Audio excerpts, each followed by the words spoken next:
Amen. Praise God. Father, we thank you, Lord God, for this evening. We thank you for your presence in our lives. Thank you, Lord, that you have brought us into this place of learning, that we can enjoy the knowledge of the Holy Spirit. I pray, O Lord God, that Lord, although pagod ang mga katawan sa trabaho, anuman ang nangyari sa trabaho sa araw na ito, Lord God, dalangin ko ang iyong comfort sa bawat isa. At yung iba po, Panginoon, ay hanggang ngayon ay nasa trabaho pa rin habang sila'y nakikinig. Dalangin ko, Panginoon, ang paghawak mo sa aming mga puso at gayon din, Panginoon, sa aming interest na makilala ang banal na Espiritu.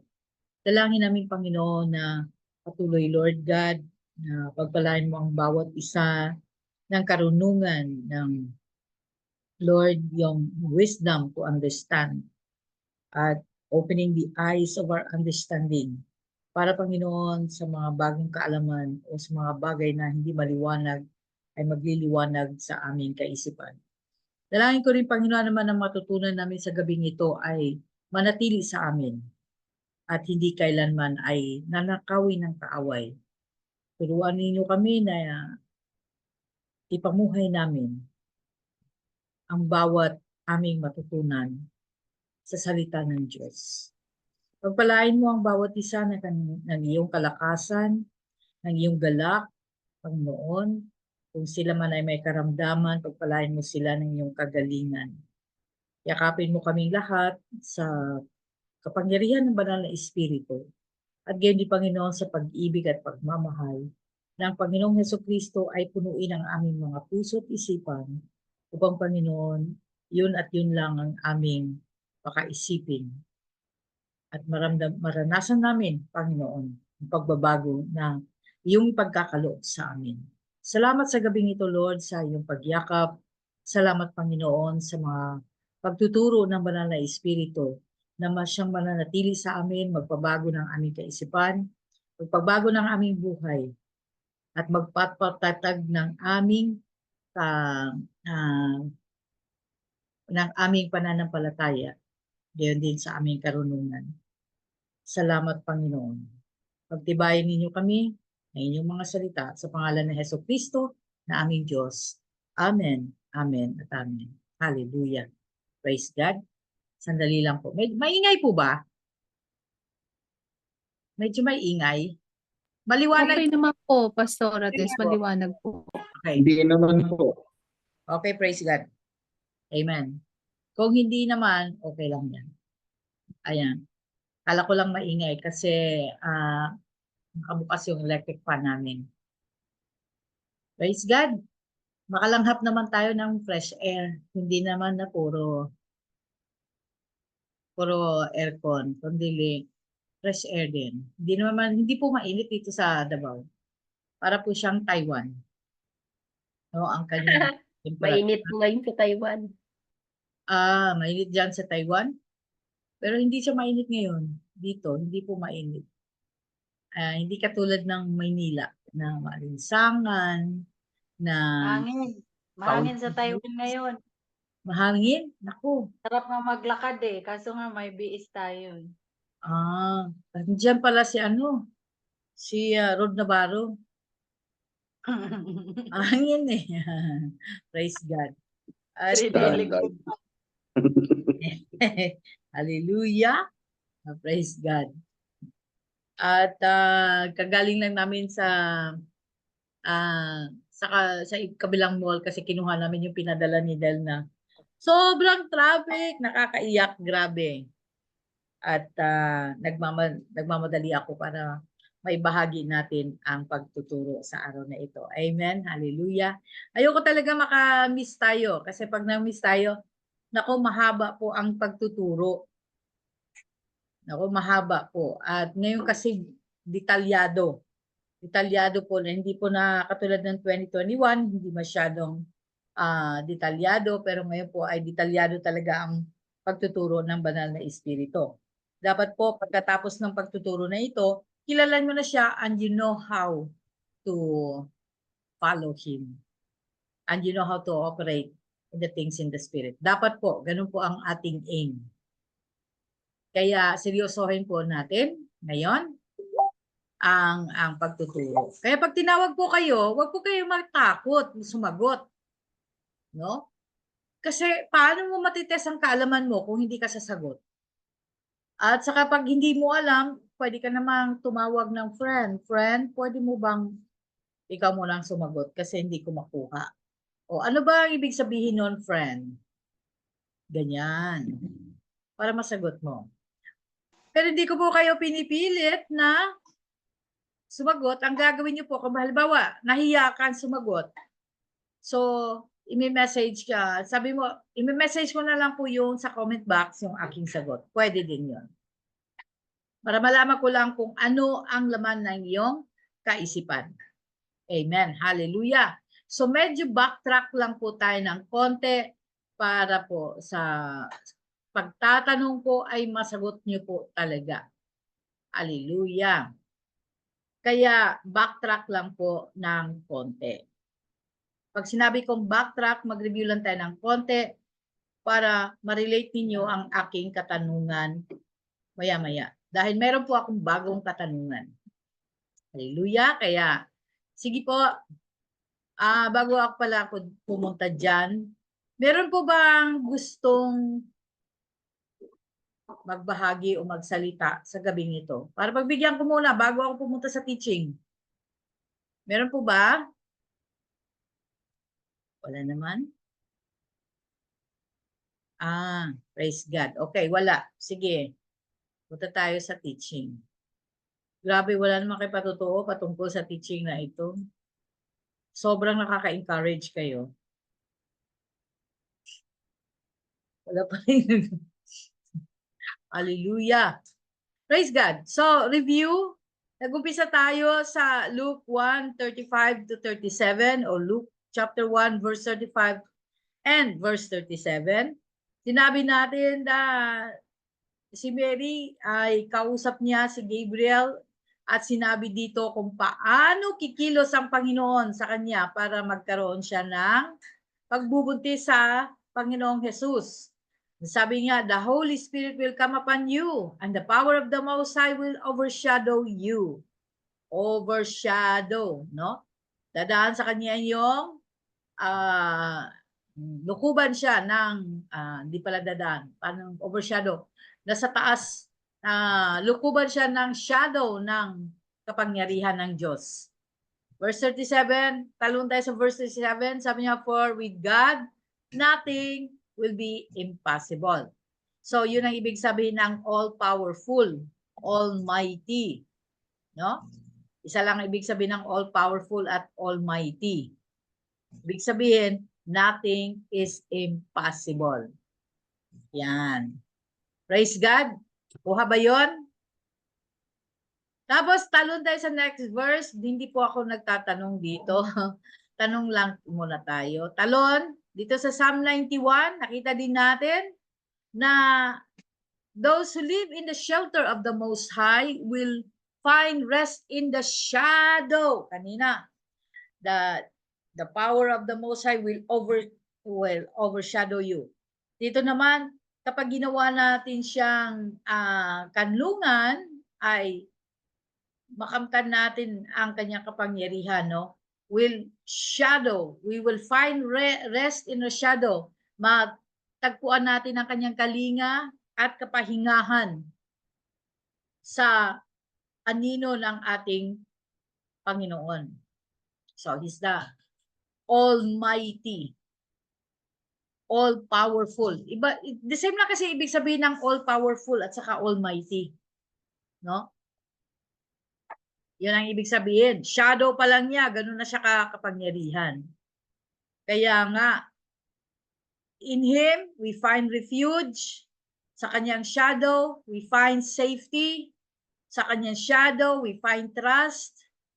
Sa kanyang shadow, we find rescue and protection from every disease or deadly disease. No? In His feathers, we find cover. In His shadow, we find also ang kanyang faithful promises na nagiging armor and protection natin. Di ba? Itong protection ni God, sa kanyang shadow pa lang yun ha. Hindi tayo matatakot sa terror of the night, yung ating mga nightmares. Or yung arrow that flies in the noonday, yung mga arrow ng enemy, yung mga pagkilos ng enemy of our soul. Hindi tayo matatakot sa mga sakit na nakakahawa, na dumarating kahit maliwanag ang daan. Yung mga disaster na nangyayari right in front of our eyes. Kahit na maraming namatay sa ating side, makita mo yon. 1,000 will fall at your side, 10,000 are dying around you. Pero ang sabi ni Lord, sa kanyang shadow, no evil will touch you. Kaya kiniklaim kagad ito ng mga tao na nagsasabing may pagkakilanlan sila sa ating Panginoong Jesus o meron silang relasyon. Kiniklaim nila kagad, no evil will touch you. Walang evil makatouch sa akin. Pero bakit may sakit? Walang evil nakapag-touch sa akin. Bakit ka naghihirap? Walang evil nakaka-touch sa akin. Bakit may namamatay o may untimely death and destruction or violence sa loob ng bahay? So there's something wrong. Kasi pag sinabi ni Lord, no evil will touch you, no evil will touch you talaga. No? Kaso lang, dahil hindi nga tama ang pagsunod, dahil hindi tama ang pagsusumamo sa kanyang mga salita, ang ating mga salita malayong malayo sa ating mga sa pangako ng Diyos. Kaya makikita natin, no? Ano sana 'yon? Makikita natin, sabi nga diyan, ang ating mga mata, ang punishment ng mga wicked. Kaya dapat ang ating mga salita ay babantayan din natin. Ito yung mga pangako ng Diyos kapag tayo ay sumunod at gawin siyang kanlungan. No? Kanlungan natin. Sabi niya, no evil will conquer you.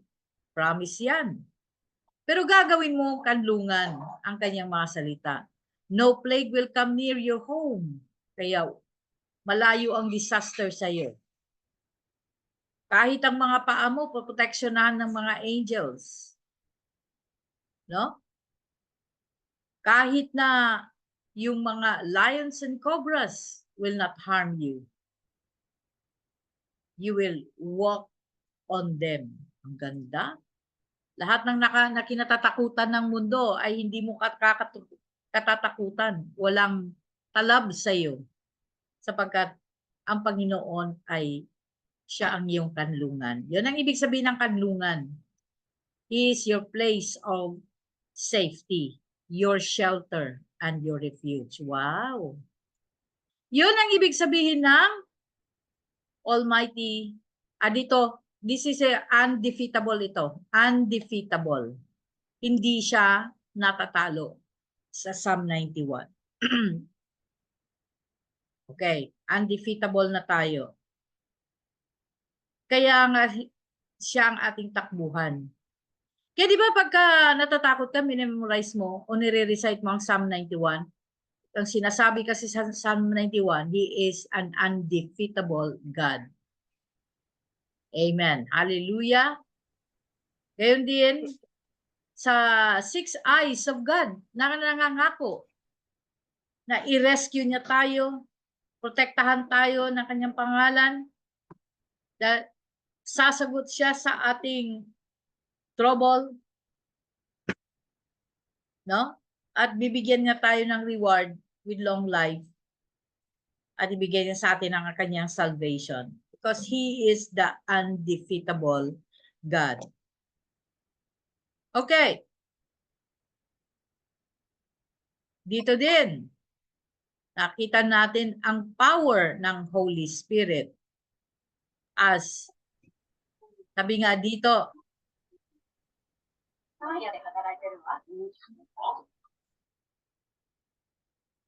sabi niya, then you will be made complete with all the fullness of life and power that comes from God. Paano? Through His love.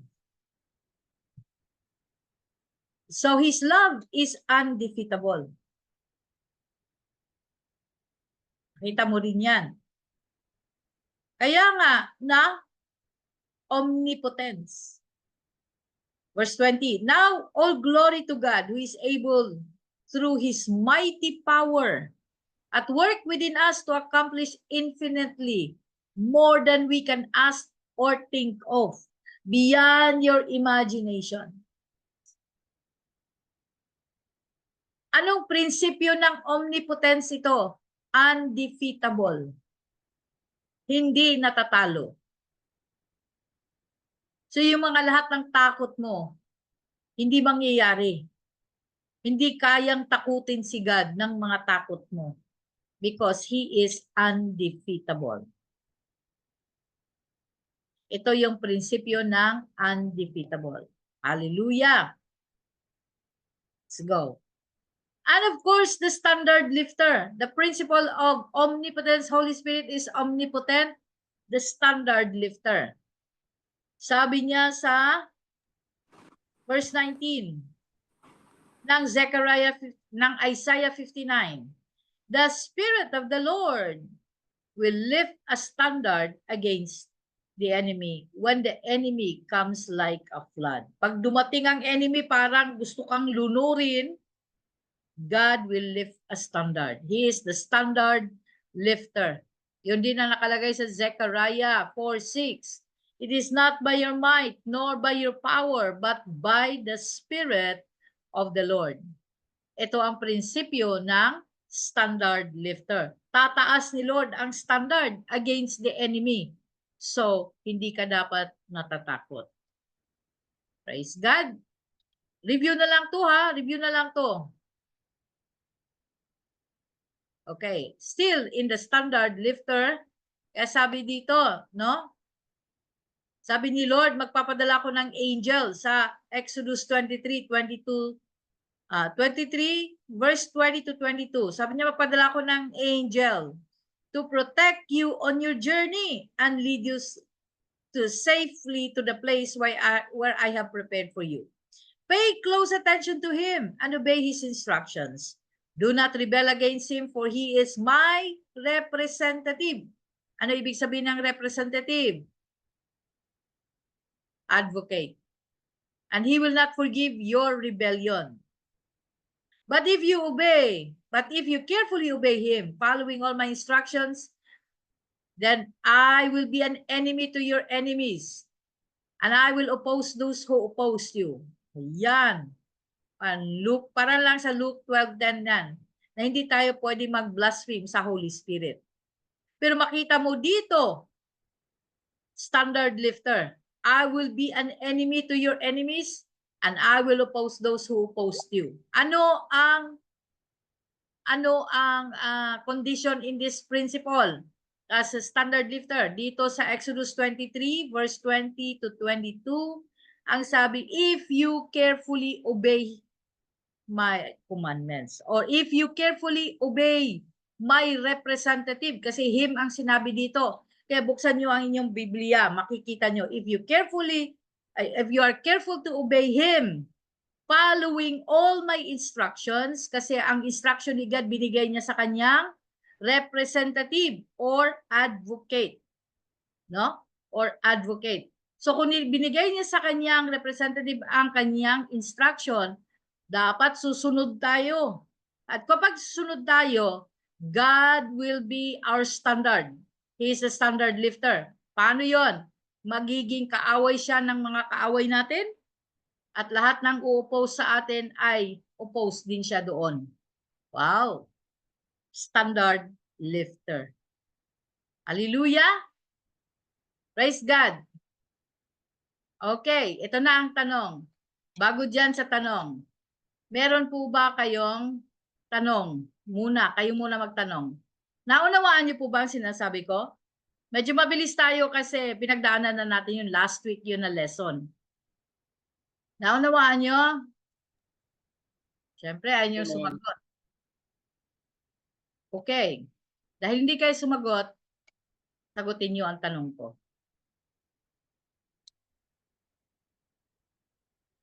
Okay.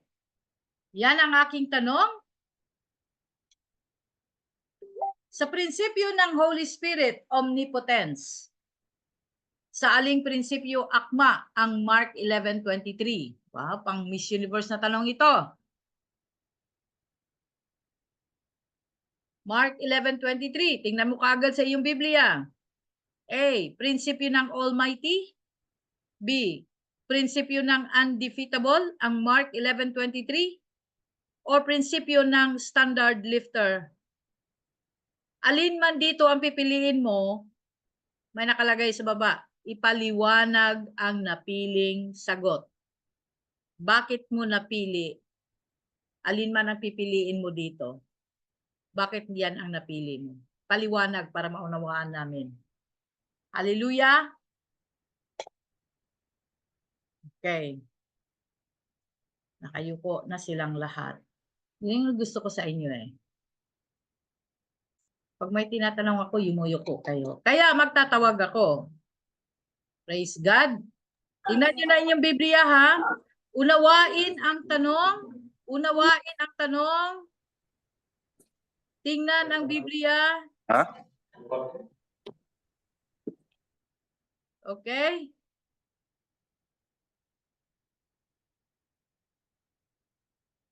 Namimili ako.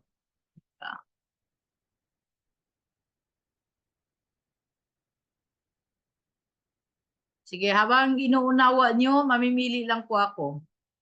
Nagmi-mini-mini move na po ako.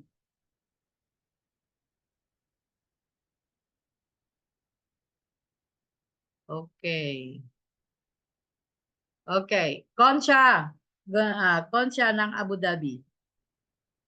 Ano ang iyong sagot?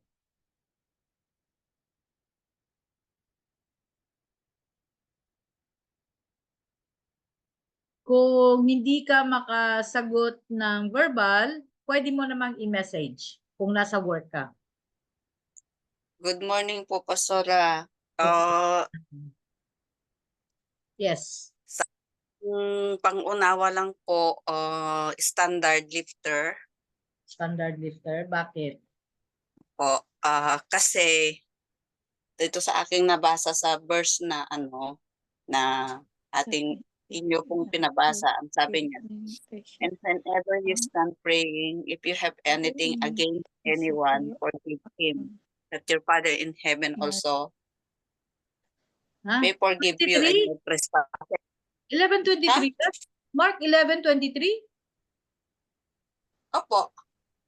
Teka muna. Tama ba yung ginusunulat ko? Sure. Mark 11. 11:23, I tell you the truth, you can say to this mountain. Ayun. Mark? Mark 11:23. Conchan. Hello na nga. Ay, Mark din po naman ito. 23. Mark 11:23. Iba yung binasa mo. 11:23. Oh. 25. Uh, 23. 25 pala yun, Pastora. Okay. But assuredly, ayun. But Oh. assuredly, I say to you, whenever you say in this mountain, be removed. And because unto the sea, and does not doubt in his heart, but believes that those things he says will be, then you will have whatever he says. Parang ganun din po, Pastora, standard lifter po. Kasi if you do not believe naman yung pag hindi, if you do not believe, walang nangyayari. Kung may pagdududa ka. Pero kung talagang believe ka na mangyayari yung iyong ginawa, nasabi niya na if you say to this mountain, be removed, mangyayari nga po yun. Okay. Yun lang? So, yun lang. Yun lang. Okay. Direkta na lang. Okay, sige. Sulat ko lang yung sagot mo. Teka muna. Tatawagin. May iba naman ang tatawagin. Thank you, Concha. Thank you po. Natawag ako. Sandali lang. Sandali.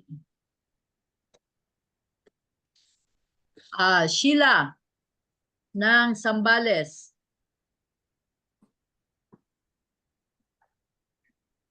Good evening po.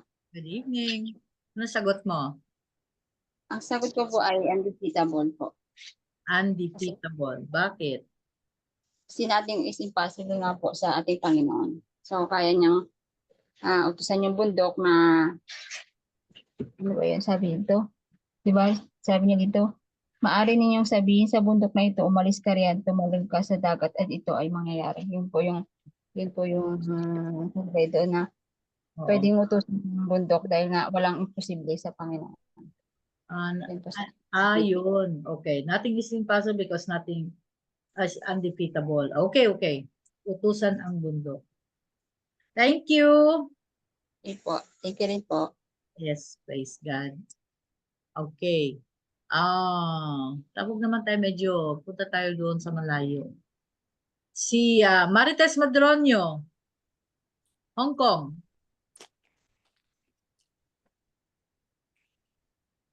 Anong sagot mo, Marites? Standard lifter po. Standard lifter. Okay. Bakit? Kasi po yung hindi po natin kaya, nandyan po ang banal na espiritu at siyang tutulong po sa atin na magbigay po sa atin ng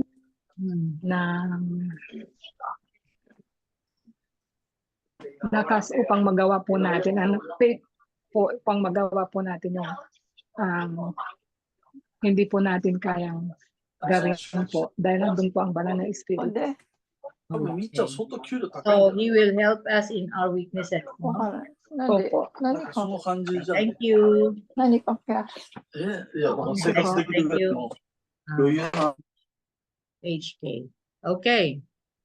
Tatawag naman ako. Sis Flora. What do you think, Sis Flora? Or si Candy? Or whoever. Ako na po, Pastora. Yes po. Kung papipiliin, wala akong pipiliin, Pastora. Pero sabi mo nga, pipili ng isa. Opo. Prinsipyo ng Almighty po. Kasi nasubukan namin talaga to sa buhay namin yung Psalm 91, Pastora. Kasi nung that time na si Ricky, sinabi ko nga sa'yo before ng nag-El Shaddai siya, ito yung prayer talaga ng Psalm 91 na inuulit-ulit niya sa amin every time na merong sickness sa mga anak namin. The time na ang anak ko, ang second son ko na merong dengue, Pastora, na sasalinan siya ng dugo. Yung sinabi sa kanya ng doktor na sasalinan siya ng dugo kasi nag-ano na yung dengue niya, meron na siyang dot bago siya dinala sa hospital. Yun lang po ang prayer ni Ricky. Pinanghawakan niya yung Psalm 91. And then, nung pinag-pray niya yun, na sabi ng doktor na sasalinan siya ng dugo, hindi po nangyari.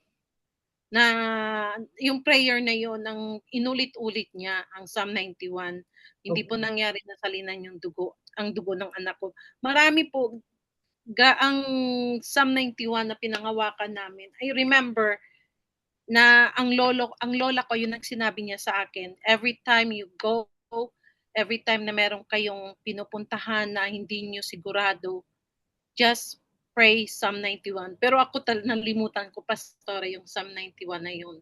Pero yun ang sinabi ng lola ko na every time you go na may panganib kayong ma-encounter, i-memorize nyo ang Psalm 91 dahil God Almighty will protect you wherever you go.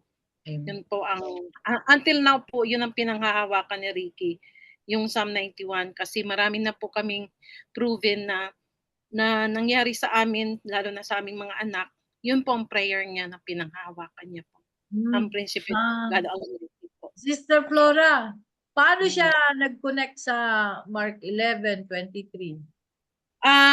If you believe na panghawakan mo ang salita ng Panginoon, maniniwala ka sa Kanya, Kahit you can move mountain po if you believe the word of God at panghawakan mo ang kanyang salita. Okay. Thank you. Po. Si Wina naman, para sa akin po, ang Holy Spirit is almighty. Because He is powerful God. Because He can command the mountain. Okay. May sagot pa dito. Ano daw? Almighty din. Wow. Okay. Alright. Sino pa dito na sumagot? Wala na. Okay. May tatawagin na. Si Jocelyn. Jocelyn, nagtaas ka ng kamay. Yes. Ano sa palagay mo? Sa akin po undefeatable. Undefeatable. Okay.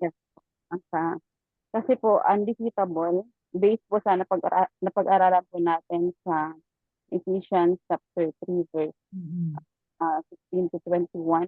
Yung sabi po doon na sa kanya na makagawa ng higit pa kaysa maaari natin hilingin at isipin. So dito po undefeatable kasi kaya we can move mountain kasi po kung yung mindset po natin is a mindset of Christ. Nandun din po yung faith po natin na kasi po pag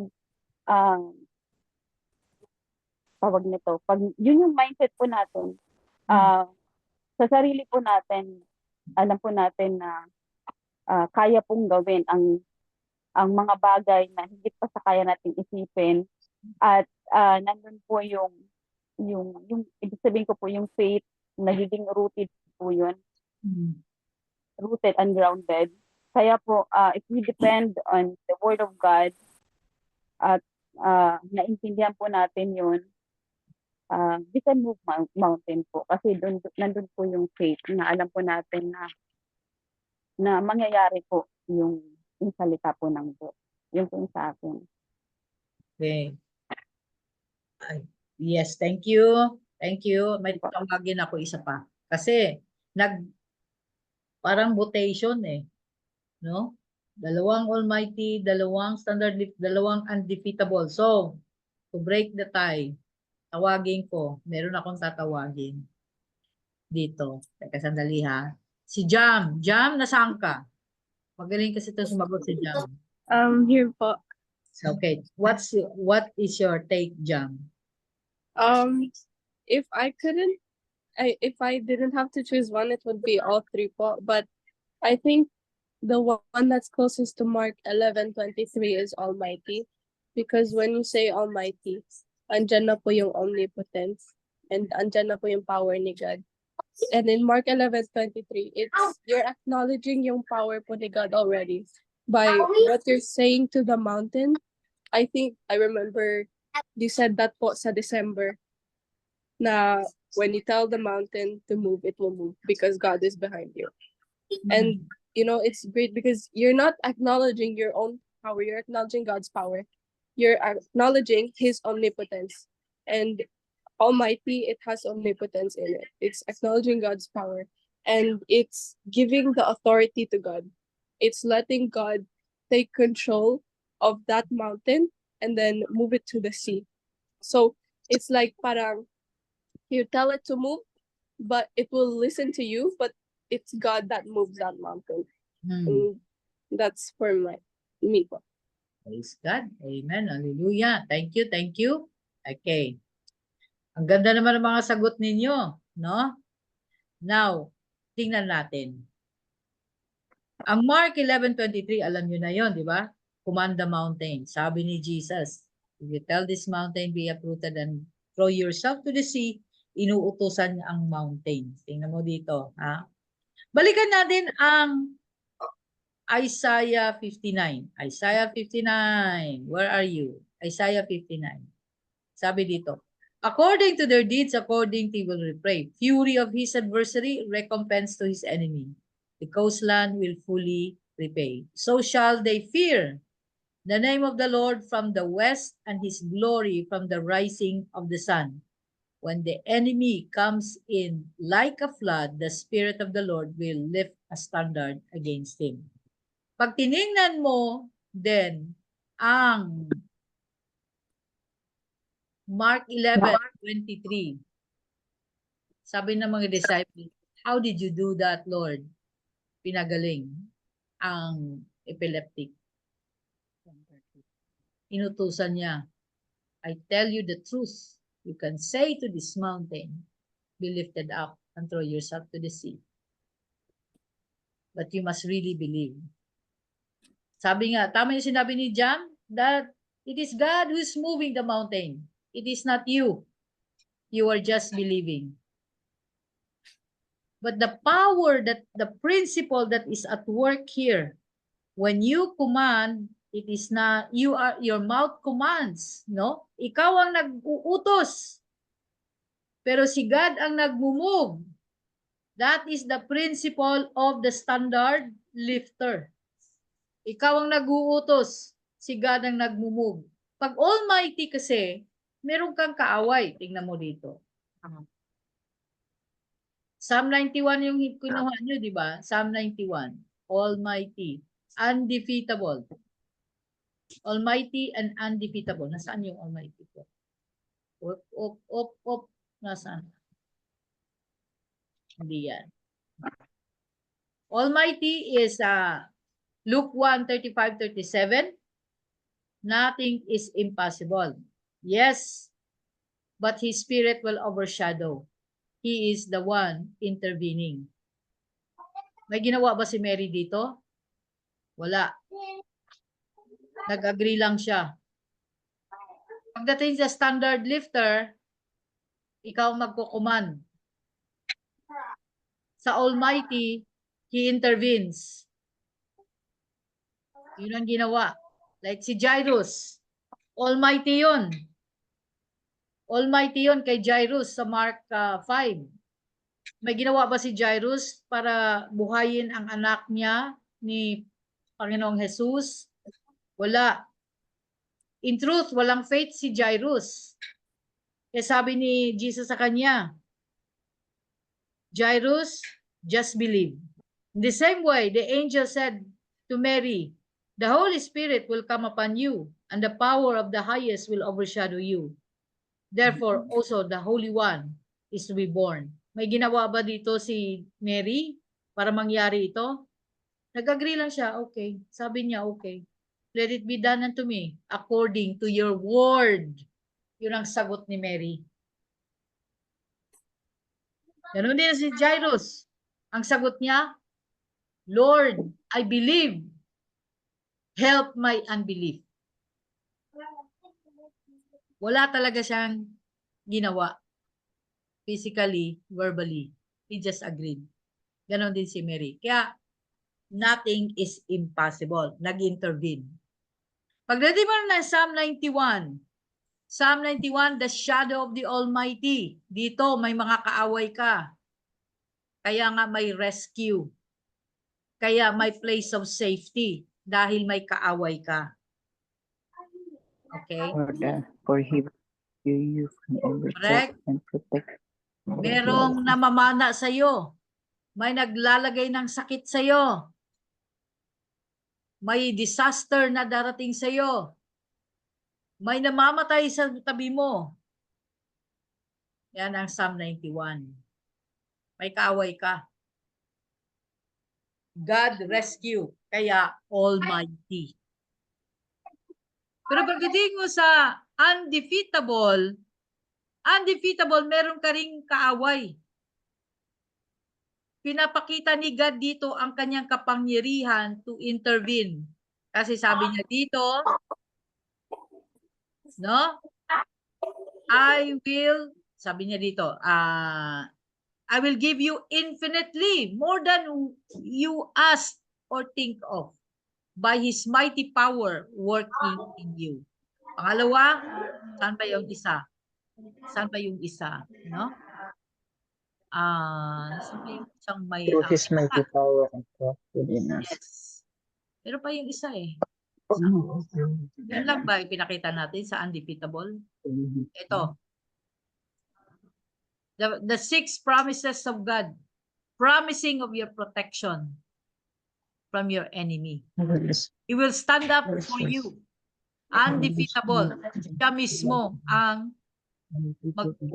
Siya mismo ang gagawa ng paraan. He will fight for you. Ganun ang undefeatable. Kaya you need to trust in Him. Pero pagdating sa standard lifter, iba yung standard lifter. Di ba? Ito, tinatakot ka. Lulunurin ka ng enemy with the thoughts of fear that you cannot do, that you cannot believe, that you don't have faith. But God will lift the standard against the enemy. Siya ang when the moment you believe, yun ang mark. You just say, sabi ni Jesus, sabihin mo lang, utusan mo. Because I will lift the standard against the enemy. Utusan mo yung mountain. So, Mark 11, ang sagot doon is standard lifter. Okay. Naintindihan niyo po ba? Wala silang naintindihan. Amen po. Oh, amen. Amen po. Amen. Amen po. Naintindihan na. Naintindihan na. Hindi mo pwedeng paghalu-haluin yan, may paggamit ang mga yan.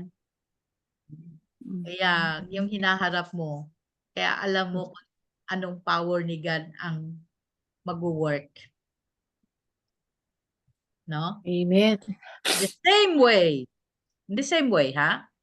Si God may mga pangalan. Akma sa bawat sitwasyon mo ang kanyang mga pangalan.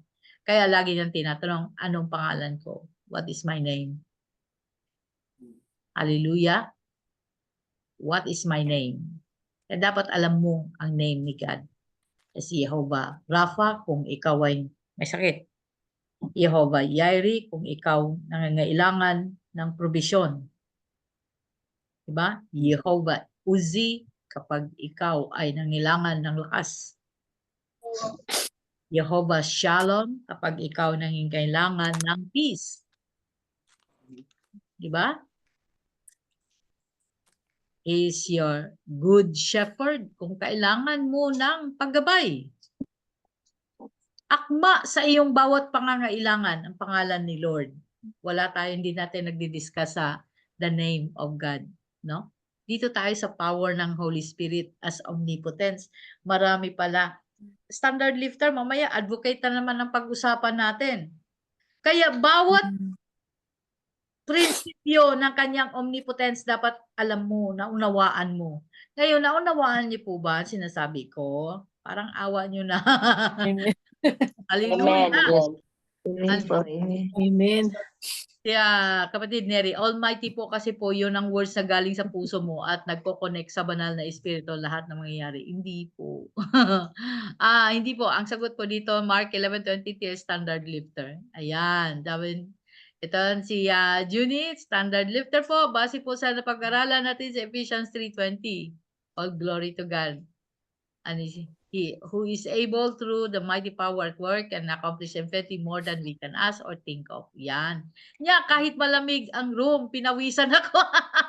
Sabi ni Sister Flora. Talaga pag na hot seat ka, yun ang nasa isip. Iba ang sagot.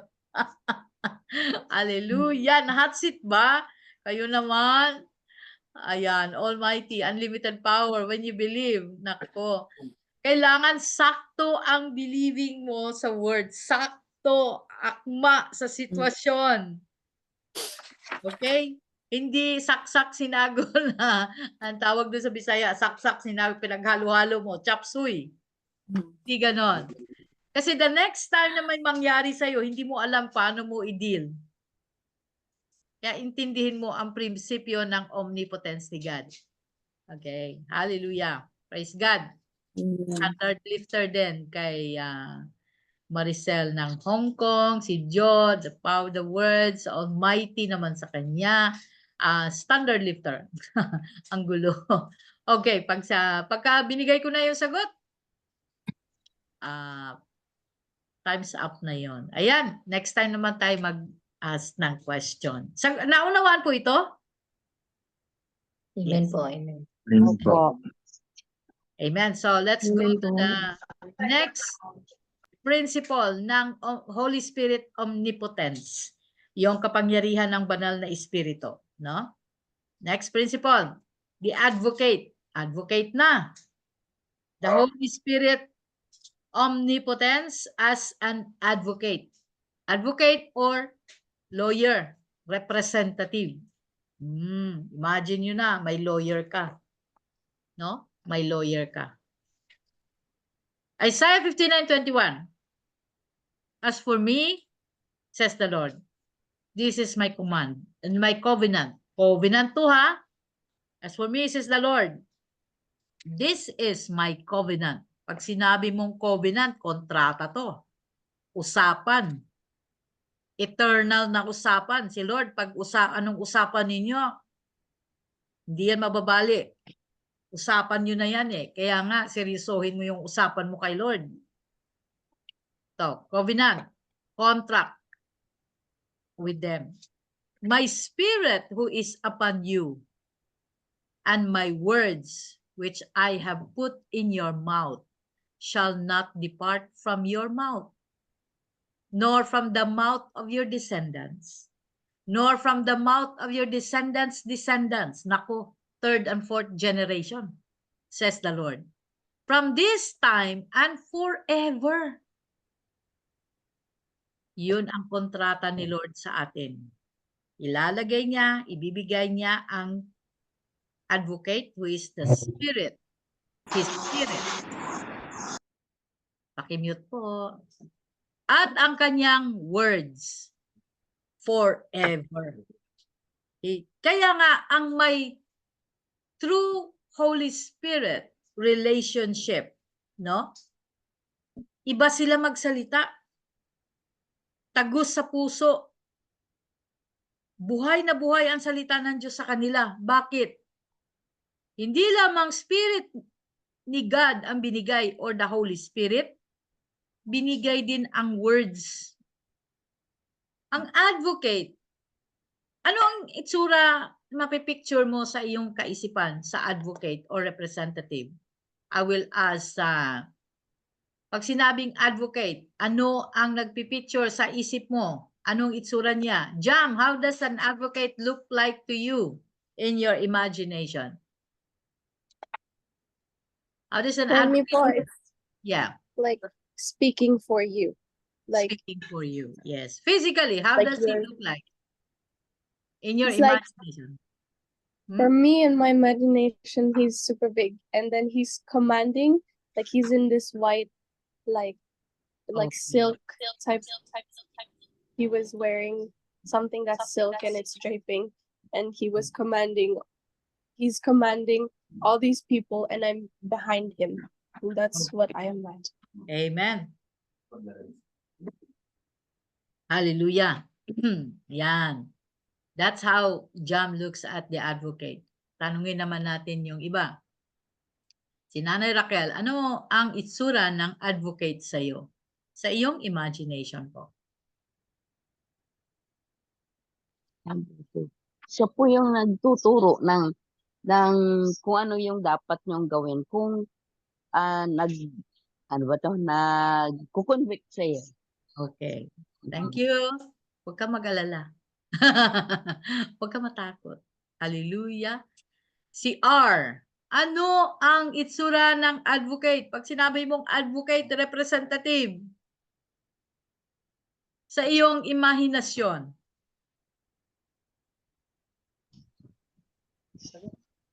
Hello po. Hello. Katabi lang po kasi ito.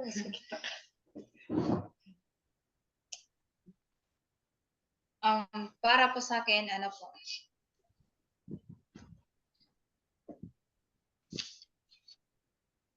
Yes? unexplainable po, basta ano po siya na. Okay. Ako ang magtatanggol sa'yo, Mhm. tapos, ano po, basta po ano, para siyang, lawyer na, ano po, pinagtatanggol ka kahit ano man pong, nagawa mong kasalanan. Yun Yes. po. Okay, good. Mahalaga na meron kang picture ng advocate para maunawaan mo ang trabaho niya. Okay? Mahalaga yon na may picture sa isip mo. Paano mo naunawaan ang advocate? Yung Almighty, alam natin kasi tinuturo yun sa ating church. Yung all-powerful, alam natin, laging nababanggit yon. Yung standard lifter ay undefeatable, alam din natin dahil sa pananampalataya natin at sa mga prayers natin. Yung standard lifter dahil sinabi ni Pastora Tess, no? Doon mo naunawaan. Pero advocate ay isang salita na dapat mong makilala. Advocate po ay lawyer. Abogado. Ako pag naisip ko ang abogado, lagi may dalang attaché case. Lagi may dalang dokumento. Legal na dokumento. Lagi-lagi. Di po ba? Ganun po ang lawyer. Kasi pagka inisip natin ng advocate ng teaching ng Holy Spirit, ang iniisip kagad natin ng Holy Spirit. Hindi natin inisip kung ano ang itsura ng word na advocate. Gusto kong isipin ninyo na ang prinsipyo ng omnipotence, iba-iba ang kanyang dating sa bawat prinsipyo. Iba yung Almighty, pinakita ko na sa inyo. Iba yung all-powerful, iba yung undefeatable, iba yung standard lifter, at iba din ang advocate. Hindi po yung si God kasi gusto niyang i-address lahat ng ating kinatatakutan. So, nag-iba-iba yung prinsipyo para matanggal yung takot sa ating isip o mga pagdududa. At this time, ang omnipotence niya, ang prinsipyo ng kanyang omnipotence ay the advocate. Lawyer. Abogado. Abogado mo siya.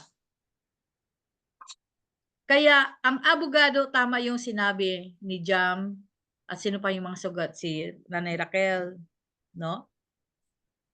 Nagtuturo. Hindi ba ganun ang lawyer? Tinuturo sa'yo kung anong dapat isasagot mo? Dapat paano ka magsalita? Anong sasabihin mo? Ganun po ang abogado. Hindi ka kasi pwedeng makipag-usap kahit kumuha ng idea ng iba na without asking your lawyer. Lalo na kapag nasa korte. Ganun po 'yon. So, yung lawyer ang magbi-brief sa iyo. 'Yun ang trabaho ng Holy Spirit, parang lawyer. Isa sa mga trabaho niya para siyang lawyer, magtuturo sa iyo, magbi-brief sa iyo, magsasabi sa iyo kung ano ang sasabihin mo. Kaya, my spirit who is upon you and my words, magkasama sila. Ang word at ang Holy Spirit laging magkakasama. Kasi sabi nga ni Jesus, di ba? He will remind you of everything I have said. Kasi magkasama sila. Sa Old Testament pa lang, sinabi na ni Lord na magkasama ang word at ang Holy Spirit. At dahil magkasama sila, yung nalalaman mo ngayon, pag nag-develop ang relationship mo sa Holy Spirit, itong mga sinasabi ko, yung mga tinuturo ko na ito, magkakaroon ka ng kaunawaan, ito pala yung sinasabi ni Pastora. No? Kasi ang manifestation ng kanyang power ay according sa kanyang prinsipyo. Ito na yung prinsipyo pinapakita ko sa inyo. Iba-iba, hindi pare-parehas. Kasi iba-iba din ang kailangan natin. So, ituturo mo yan ngayon sa iyong mga descendants. Para manatili siya forever sa ating lahi.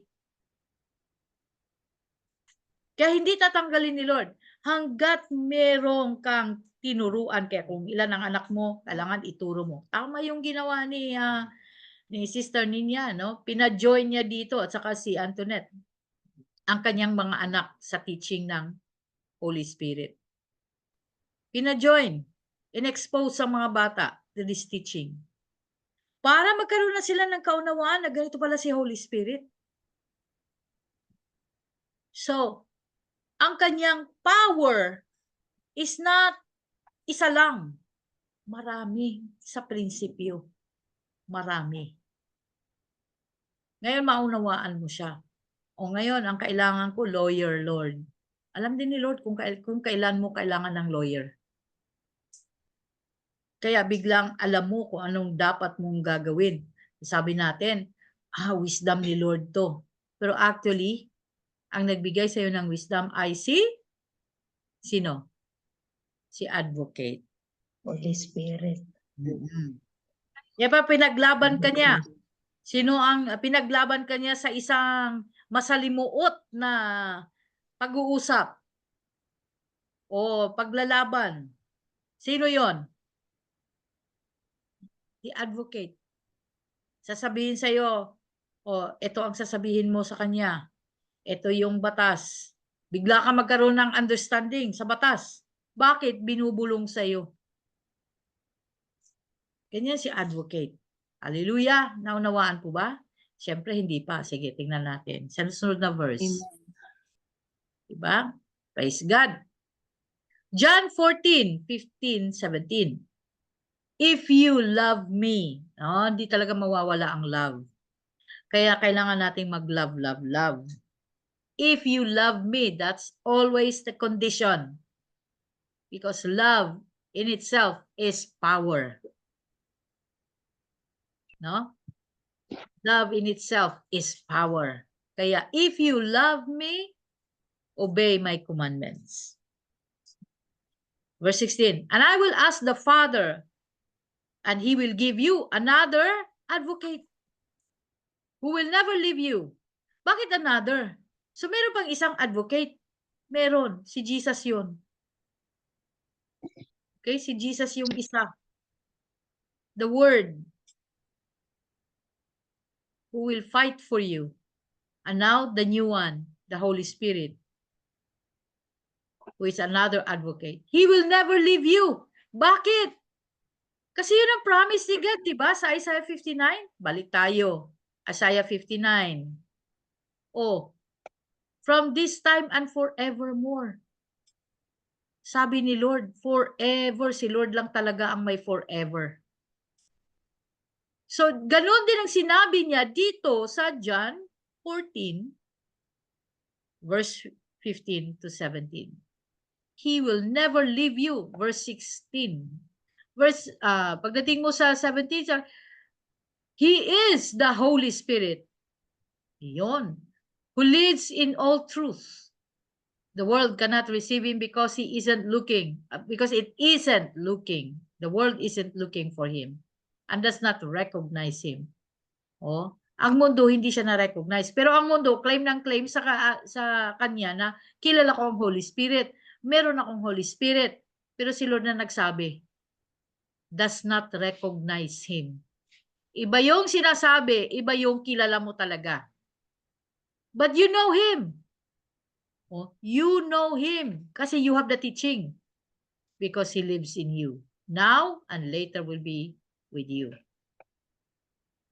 Kaya ganyan din ang gagawin mo sa iyong Bible para maunawaan mo si Holy Spirit is another advocate katulad ng sinabi sa Isaiah 59. Hallelujah!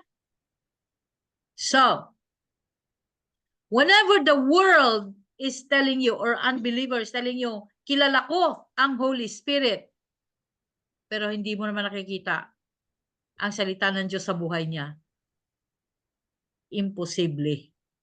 Dahil magkasama ang Word at ang Holy Spirit. And Jesus said, the world does not recognize Him. Pero ikaw, dapat kilala mo siya. Because the Word lives in you. The Word has been given to you. May Word ka. So wag mong paghiwalayin ang Word at ang Holy Spirit. Magkasama sila. Covenant ni God yan. Isaiah 59. Magkasama sila. Kaya in Luke 24:49, And now I will send the Holy Spirit. This time, si Jesus ay nag-resurrect na. He's promising to the disciple, now, ngayon na. Hindi pag namatay ka. Now, ngayon na. I will send the Holy Spirit. Nung buhay pa siya sa John 14, sabi niya, if you love me, you obey my commandments, and I will ask the Father to send you. Hindi pa nangyari.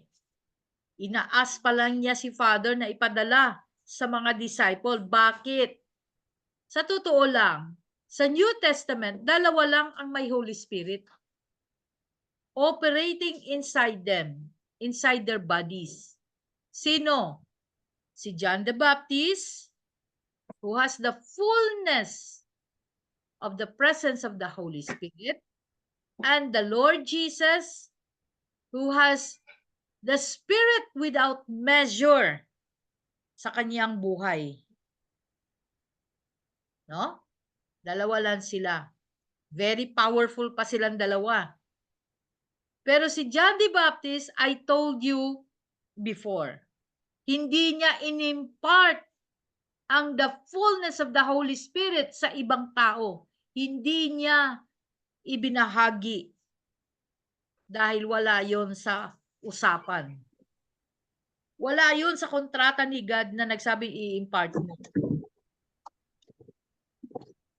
But Jesus, si Jesus po, is imparting to us the Spirit without measure inside Him. Kaya sabi niya, I will ask the Father to send you the Holy Spirit. Ang Holy Spirit, according to John 14, darating kapag si Lord ay nawala na. Kaya sabi niya, kaya nga kailangan umalis ako. Kasi kung hindi ako aalis, hindi darating ang advocate. Kaya kailangan umalis ako. Sabi niya. Kaya dito sa Luke 24:49, nagkaroon na si Jesus ng glorified body. No? Kasi nag-resurrect na siya. Ang kanyang katawan na corruptible noon, namatay, pero binuhay muli ng Holy Spirit into incorruptible. Binago. So, hindi na namamatay ang kanyang katawan. At ang promise ni God, the same power na nag-raise o nagpabago ng katawan ni Jesus from corruptible to incorruptible is the same power is given to us. The Spirit without measure. Naunawaan? Hallelujah. Now, ang tanong. Amen. Amen. Amen. Ang tanong, si Jesus ay sinless. Anak ng Diyos. Alam niya ang batas. Bakit ang katawan niya ay corruptible nung siya ay nabubuhay? Sinless siya, pero corruptible ang katawan niya. Kailangan pang i-recreate ng Holy Spirit. Bakit? Ang tanong ko. Sinong pwedeng sumagot dyan? Po, Pastor. Yes. Ito ba kasi para po mangyari yung nasa kasulatan po na, yun po ang purpose niya, na mamatay siya sa krus para sa mga kasalanan ng... Oh, yun ang purpose niya. Kaya yung katawan niya ay corruptible. Yes po. Bakit That time po. Oh. Yes. Tama. Kasi kung sinless siya, tapos incorruptible ang kanyang katawan, eh paano siya makamatay sa cross? Paano siya ihahandog? Paghahandog, kailangan dumanak ang dugo niya. Kailangan mamatay siya. Yan ang paghahandog. Dahil siya ay handog, ang kanyang katawan ay handog for our sins. At ang kanyang dugo ay the covenant of the new, the symbol of covenant of the new covenant. Ganon din ang kanyang katawan, the symbol of the new covenant. Kailangang mamatay ang katawan. So, corruptible ang kailangan. Kasi yun ang kabayaran na sa pagbali ng kautusan ng Diyos. Sino ang bumali ng kautusan ng Diyos? Ang tao na may corruptible body. So, ang kabayaran din doon ay tao din. Sinless, pero corruptible pa ang katawan. So, yun ang nangyari. Nung nangyari yon, he can only die once. Tulad natin, minsan lang tayo mamamatay. In this world, minsan lang tayo mamamatay. Sinabi yan sa scripture, di ba? Like us, he died once. So that the next body meaning the same body, when it is changed from corruptible to incorruptible, na incorruptible na. Bakit? Na-redeem na niya ang buong mundo. Nabayaran na niya ang kasalanan. Na-free na tayo from the wages of sin. Anong wages ng sin? Ang bayad, ang pataw ng kasalanan. Ano yon? Death po. Death. So, na-free na tayo doon.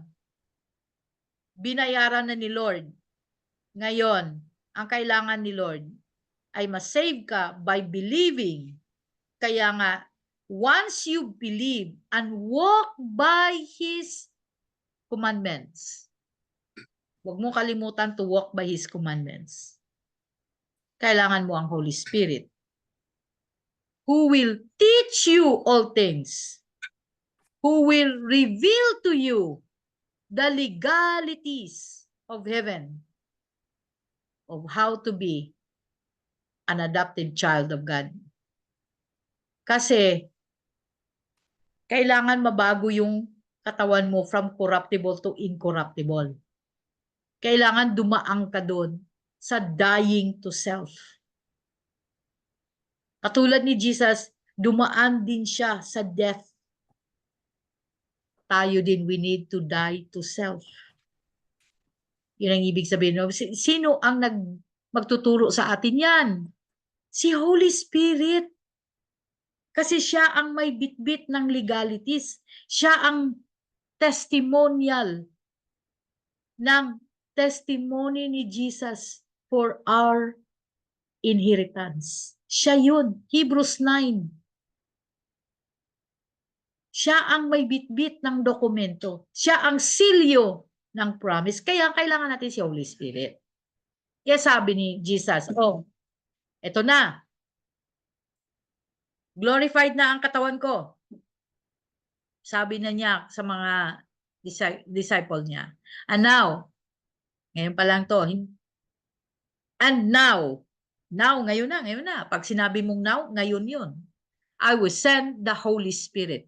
Ibang-iba ito sa John 14. John 14:15. Sabi niya, 16. John 14:16. Ang sabi niya, I will ask the Father to send you. Dito, nung na-fulfill niya ang kanyang purpose, si Father nag-approve na. Yes. Sabi ni Father, yes. Because you have done what I have asked for. So He can now send. Siya na mismo ang nag-send. No? Just as my Father promised. Na-fulfill niya kasi yung kanyang purpose. So si Father, sabi niya, you can send because I promise when you fulfill it, your purpose, I promise to send the Holy Spirit. So, eto na, si Jesus na ang nagbigay. Pero ano yung binigay niya? The Holy Spirit that is in Him. Ano yun? The Spirit without measure. Ang ganda. The fullness is in John. The fullness of the presence of the Holy Spirit ay nandun kay John the Baptist. Pero si God ang gustong ibigay sa'yo without measure. Kasi yun ang nandun kay Jesus. O, di ba? Bakit ka humihingi ng the fullness of the Spirit of God when God is willing to give you without measure? Pag sinabi mong fullness, alam mo yung picture, kapag napuno ng tubig, fullness yun. Pero pag yung Spirit without measure, ay anong ang tawag doon? Parang bukal. Umaagos, umaapaw. Kaya nga sabi ni Jesus sa scripture, if you believe in me, as the scripture says, sabi niya, di ba? Or he who believes in me, as the scripture says, rivers of living water will flow from his belly. Bakit? The fullness, hindi pala fullness, the Spirit without measure is flowing out of your belly. Wow! Umaagos ang kanyang presensya sa iyong buhay. Ang ganda. Kaya huwag kang humingi ng fullness ng Holy Spirit. Ask without measure. Lord, I want the Spirit without measure. Kaya sabi niya, but stay here in the city until the Holy Spirit comes and fills you with the power from heaven. Kailangan may paghihintay. Yes, pinadala na ni Lord ang Holy Spirit. Pero bakit wala pa sa akin, Pastora? Wala naman akong nakikita. Kung di puro emosyon lang ito. Nararamdaman ko. Alam mo, go past that nararamdaman. Huwag ka laging puro feeling o trip mo lang na feel. Lagpasan mo yan. Kailangan you break through sa nararamdaman mo. Kasi nararamdaman, emosyon yan. Ang Holy Spirit is not about your emotion. Kung nararamdaman mo. You must experience Him. Kasi totoo siya. Kailangan naririnig talaga ng tenga mo. Kailangan nararanasan mo ang kanyang paghipo. Nararanasan mo ang kanyang presensya. Hindi nararamdaman. Magkaiba yung nararamdaman sa nararanasan. Go beyond nararamdaman. Kaya pag naramdaman mo, sabihin mo, kulang pa to. Kailangan maranasan ko. Kapag ikaw ay in love sa iyong asawa, kung may asawa ka, kahit malayo siya, nararamdaman mo. Tama po ba? Nararamdaman mo na mahal ka rin niya.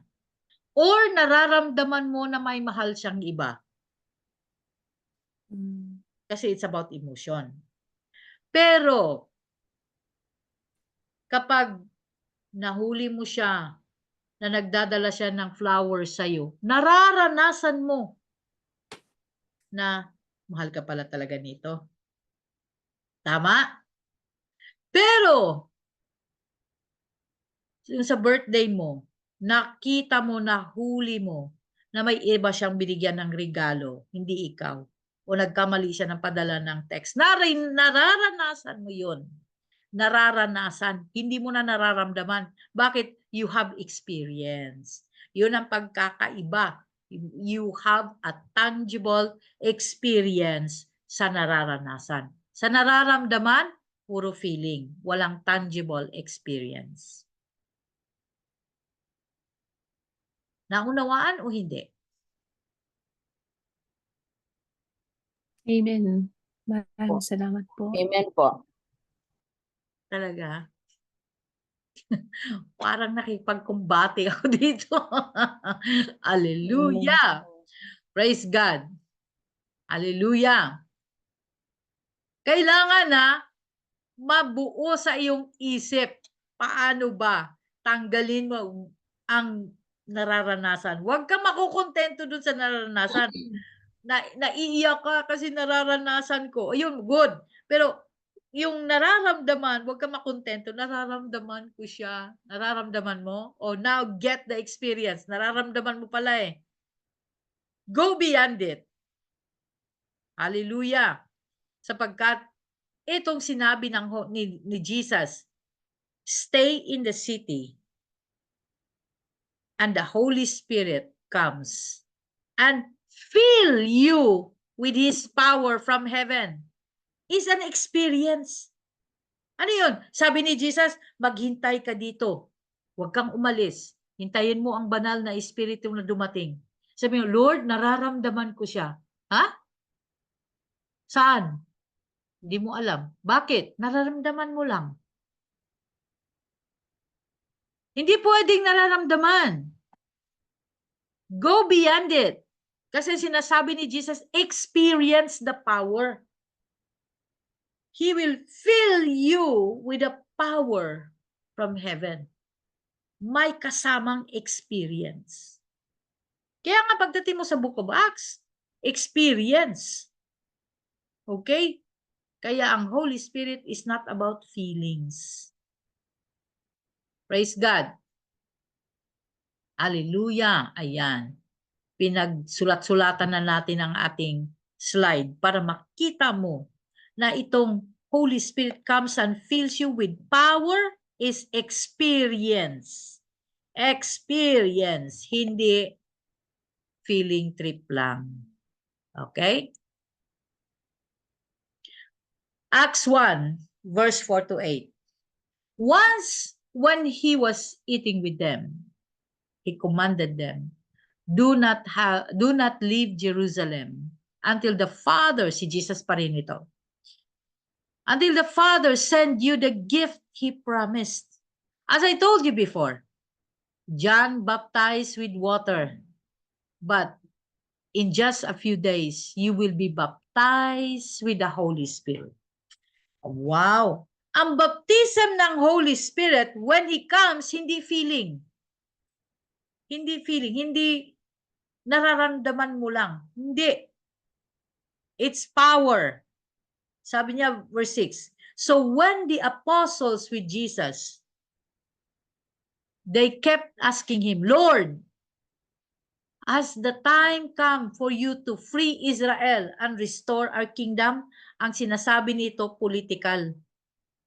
Dumating na ba yung time, Lord, na palayain mo na kami sa mga Romano, sa mga nang-api sa amin, at i-restore mo ang kingdom ni David?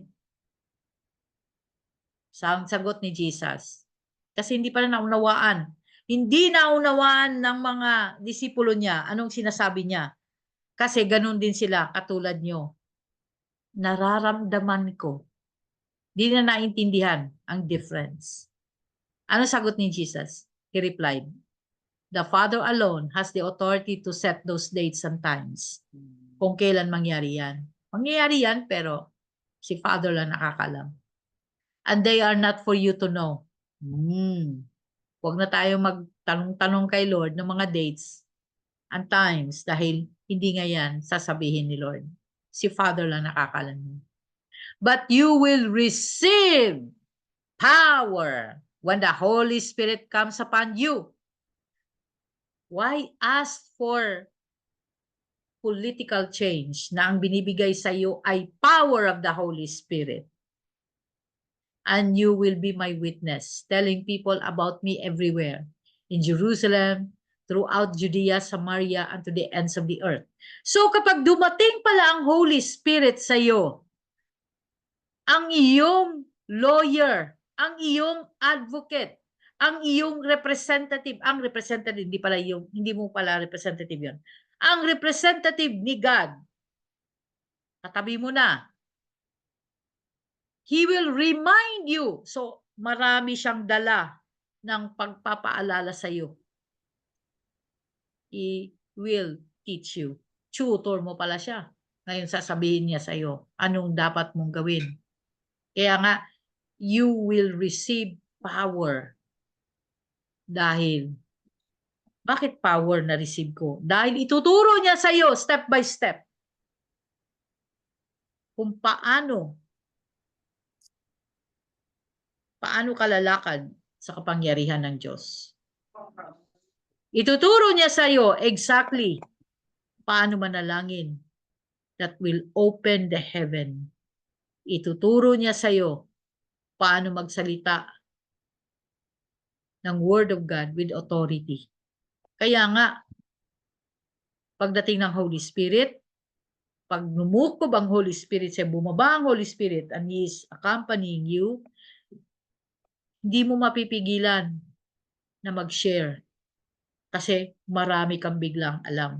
Nung ako'y tumanggap sa Panginoon noong 1997, June 12. June 13, nandun ako sa upuan sa labas ng aking pintuan. Mula alas 6 ng umaga hanggang alas 10 ng gabi. The Holy Spirit was teaching me the book of Isaiah. Ang ganda, ang ganda. He was downloading to me book of Isaiah. I keep saying, ang ganda, ang ganda. Kasi I'm reading, but the words become alive. The Bible become alive in front of me. So walang tayuan yun. Walang tayuan mula alas 6 ng umaga hanggang alas 10 ng gabi. Hindi ako nagutom, hindi ako nauhaw. I just keep saying, ang ganda. Ala, grabe, grabe. Dinownload ni Lord ang pagtuturo. At from that time on, He keeps downloading to me, teaching, teach. Pero hindi ko alam na Holy Spirit yun.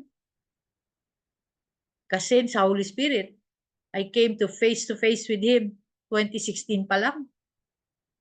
Pero in 1997, nandun na pala siya, nagtuturo na siya sa akin. Kaya nga, you are so blessed na may maghimay-himay sa iyo the omnipotence and the power of the Holy Spirit. Ngayon, maunawaan mo na. No? Dito mo ito matatagpuan. Because these things have been revealed to us. Nabasa mo na ito, hindi mo lang naunawaan. So, once the Holy Spirit is in you, you can't stop talking about Jesus. Hindi yung may Holy Spirit pero nahihiyang mag-share. Walang Holy Spirit yun. Kita mo yan? Verse 8. Tingnan nyo yung Bible. Verse 8. But you will receive power when the Holy Spirit come upon you. And you will be my witnesses. Telling people about me everywhere. Yun ang gagawin ng Holy Spirit sa'yo. When the Holy Spirit was teaching me about the book of Isaiah, I can't stop asking the pastor. Nagre-request ako ng Bible study. I can't stop. I was teaching at the time sa university. So, ang mga tao, nirelate ko ang aking topic ng biology and chemistry sa Bible. While I'm teaching, sinasabi ko, paano ko na-relate ang chemistry sa Bible? Hindi ko alam. Basta pag nung nagturo ako, bigla na lang nakita ko yung scripture at yung academic, they're working hand in hand. Oh, wow. So, tinuro ko na lang sa mga estudyante. At yung born again na kaibigan ko na si King, na siyang nagdala sa akin, sabi niya, wow, grabe, hindi ko to nakita before. Kasi physics teacher siya, ako chemistry and biology teacher. At sabi niya, grabe, ang wisdom na binigay sa'yo. Paano mo napagtugma yan? Sabi ko, I don't know, I just understand all these things. At June 12, tinanggap ko si Lord. Nabaptize ako June 12 din. Pagkatanggap ko, binaptize din nila kaagad ako. June 13, 1997, tinuruan ako ng Holy Spirit about the book of Isaiah. From there on, nagbabasa ako ng academic books. I know my course. I know my subject. I could see the Bible fitting together. Sinasabi niya. So, tinuturo ko na lang. Sinasabi ko sa mga tao ganito. Nagugulat sila, paano mo na-link yung Bible at yung academics? That's the power of the Holy Spirit. Kaya, pag nagtuturo ako patungkol sa Holy Spirit, I get excited. There's a lot of things He can tell you. A lot of things. Grabe si Holy Spirit. Ang sarap ang kasama. Hallelujah. Kaya, mga kapatid, hindi po pwede na wala kang Holy Spirit o meron kang Holy Spirit tapos hindi ka nagpapatotoo. Hindi totoo yan. You cannot. I can't stop talking. No, sa loob ng classroom. Nagugulat yung mga tao. Paano niya nalilink yun? But I can see it clearly. Science and the Word of God. I can see clearly. Hallelujah. Kaya you will be winning people to Jesus. Nasa university ako.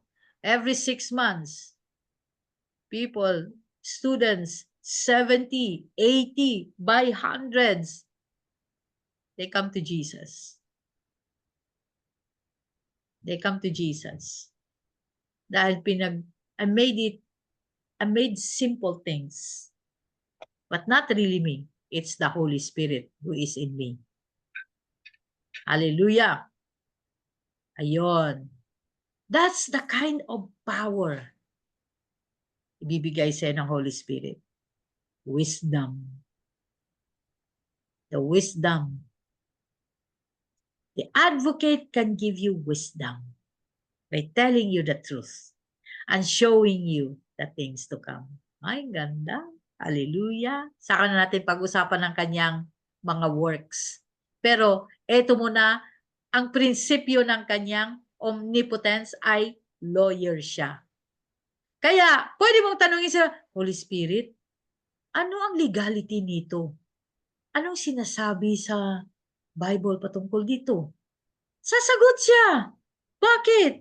You are asking the right question that He wanted to tell you so long time ago. Amen. Kaya, may tanong na naman tayo. Ang tanong. Tingnan ng mabuti ang tanong. Pakaisipin. At sumagot. This time, pagbibigyan ko kayong mag-isip-isip at mag-raise ng hand. Hallelujah. Basahin natin ang tanong. Sa inyong palagay, bakit nga ba tinawag ang banal na espiritu na advocate o representative? Bakit siya tinawag na advocate?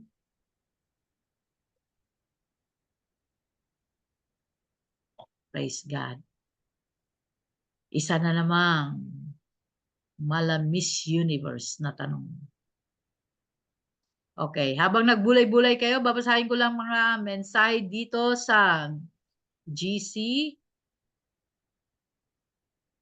Ayun, praise God. Tagapamagitan. Sabi ni, malinaw po, Pastor. Thank you. Thank you. Thank you. Oo po. Tagapamagitan po. Bodyguard po sa akin. Wow. Yun pala yung napipicture ni Brother Neri. Bodyguard.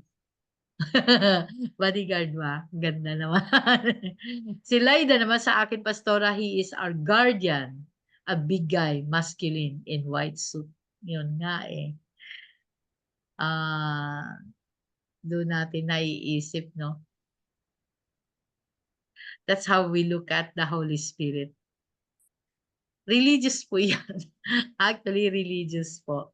Kasi kailangan na according to the principle. Kaya pinapakita natin yung mga principle. Comforter that you can lean on. Yun ang napipicture mo. Yung mga religiosity ninyo, ha? Advocate, siya ang didepensa sa atin. Didepensa, praise God. For me po, Pastora, nakatoksido. Wow! May attache case. Is masculine ba? Nakatoksido. Ang mahal na suot. Parang si James Bond.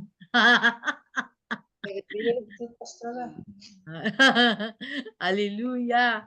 Praise God. Ayun, tinatanong ko yung itsura na picture no, sa kanilang isip. Siya ay lawyer. Ayan, tagapamagitan. Ayan. And so, he is my lawyer, especially if I had something wrong, I have done something wrong, and tell me that what to do. I would say, but if I have done right, he has the legal right also to commend to the Father. Aha. Kaya nga ang layo ng mga pagkakilala niyo sa Holy Spirit. Sige lang, matutuwid din yan. Praise God.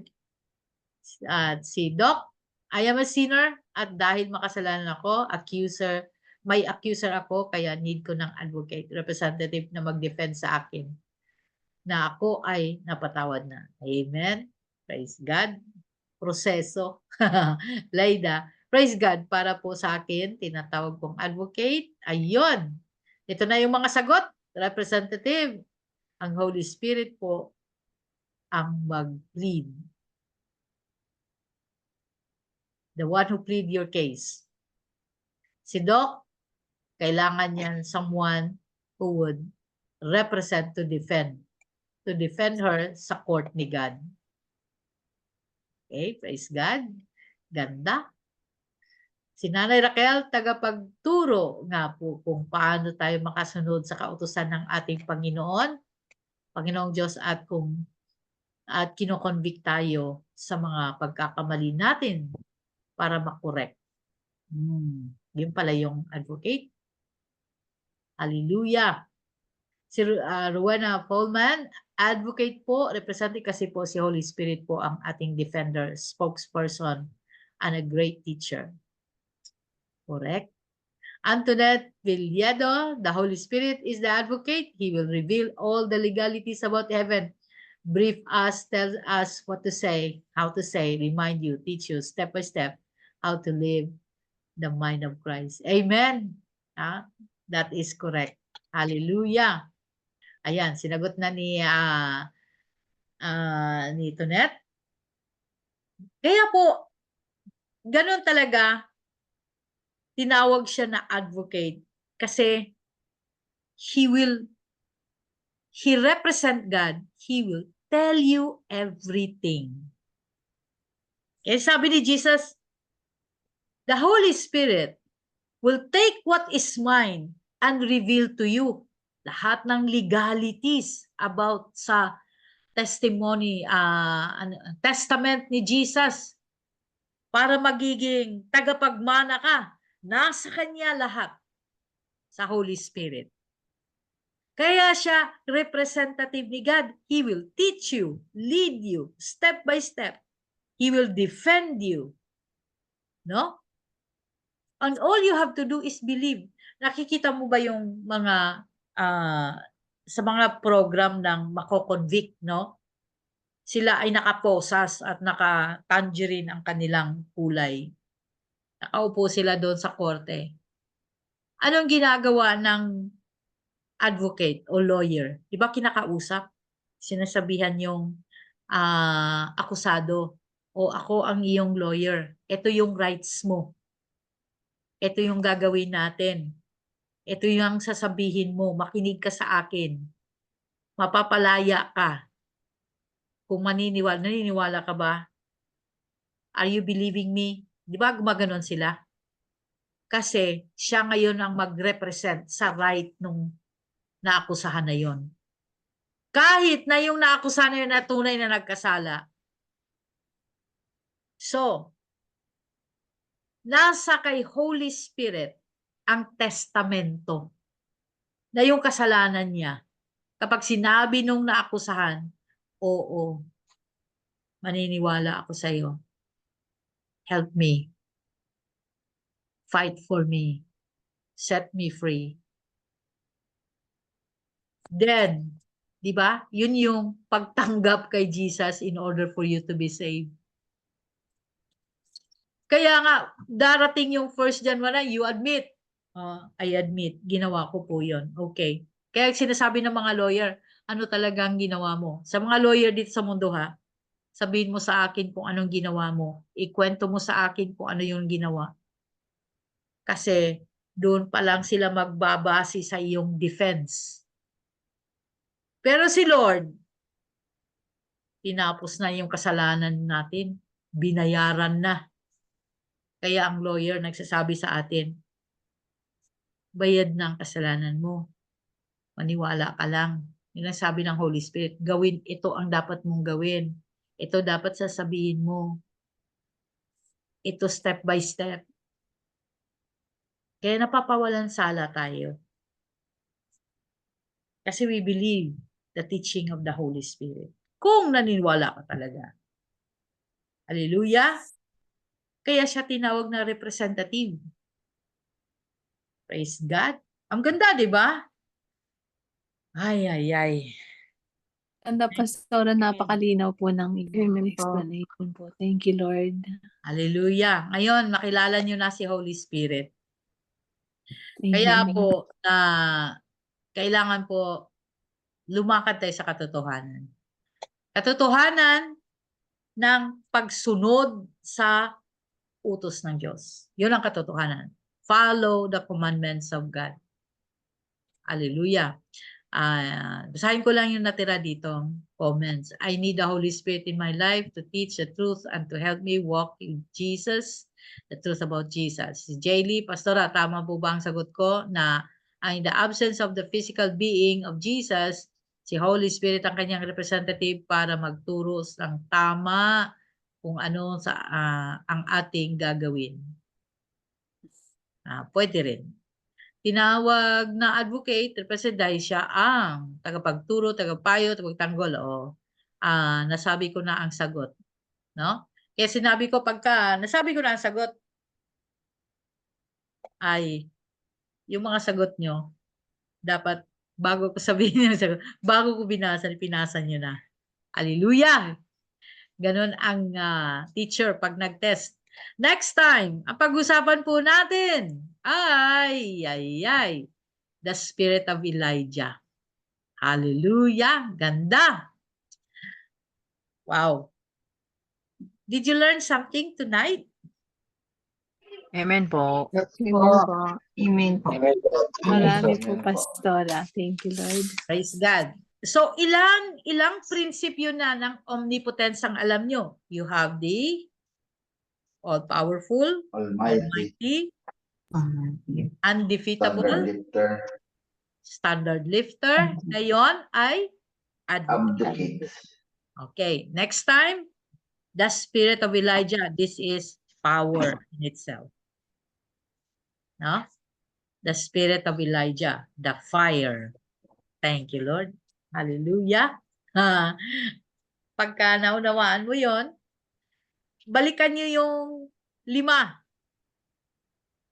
Dahil yung 5 na yon, nag-ooperate yon. No? Nag-ooperate lahat yon kay Elijah. Thank you, Lord. Okay, nag-ooperate lahat yun kay Elijah. So, kailangan po talaga natin na tayo po ay be serious on this matter na sinasabi ko sa inyo. Because you don't find this teaching sa inyong churches. Here you find it. At kung ikaw ay nasa ministry, siguraduhin mo talagang naunawaan mo to bago mo to ituturo. No? Experience God. As you teach the Holy Spirit, I encourage you to teach this to your groups. Kung ikaw ay pastor at may sarili kang ministry, I encourage you to teach. Kasi the more na itunuro mo siya, the more mo siyang maunawaan. No? Kapag tinuro mo, maunawaan mo. Kung hindi ka, wala ka namang ministry, pwede mo naman siyang ituro, ibahagi mo sa iba. Kasi ako kasi, pag gusto kong maunawaan lalo yung prinsipyo ng Word of God, sinishare ko. Dahil habang sinishare ko, more ang nire-reveal ng Holy Spirit sa akin. Ganito pala yun. Tapos lalo kong sinishare. So, reteach what I teach, what I taught you. Reteach it, and you will understand even more. Amen? Amen po. Praise God. Maraming salamat. At si Mika sabi nila, Holy Spirit is an advocate because He won't leave you and He will also protect you and teach you about the truth. Yan. So, teens yan ha, teens. Si Jean, I was discussing with my mom today about the Holy Spirit. She's Catholic and the representatives are saints. Ayan. Hayaan mo na lang. Dahil iba yung pagkaunawa nila. Praise God. Kahit tayo po, nanonotice ko yan. Meron din sa atin na maging pagmatsyag tayo sa ating mga binabanggit. Nahahaluan tayo ng mga salitaan sa ibang reliyon, no? Sa religion, not sa ibang religion, sa religion. Sinasabi natin, no? Kung minsan, paano ba, yan? Maraming salitaan na nakukuha natin o nanatili pa rin sa atin, pero salitaan na yon hindi dapat sa born again. Yung mga pagtawag mo na, yung mga saints ay patay na. Ang mga saints po hindi po patay. Ang sinasabi ng Biblia patungkol sa saints ay yung mga buhay na totoong lumalakad sa salita ng Diyos. Yun yung mga saints. Buhay po sila. Hindi po totoo na ang tao kapag mamatay magiging saint siya kung mabait o ano man ang kanyang ginawa. Hindi po.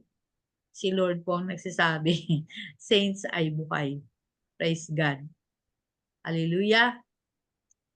At wag po din nating ihalo sa ating pananampalataya yung mga salitaan na pag sinabing si Apostle, ganon, hindi natin tinatawag na San Pablo, San Pedro. Kasi yung San, santo yon, saint. Sa Katoliko niya nakukuha yan eh. No? Siyempre, apostle na siya. So, tawag mo siya apostle. Sige nga, pakita mo sa scripture, sinawag siyang San Pablo. Meron? Baka nagkamali lang ako. Okay, San Pedro. Alam ko yung San Pedro, yung mga joke-joke nila, may hawak na manok.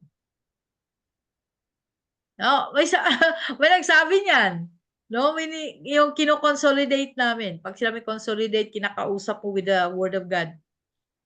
Sabi niya, kilala ko naman si Jesus.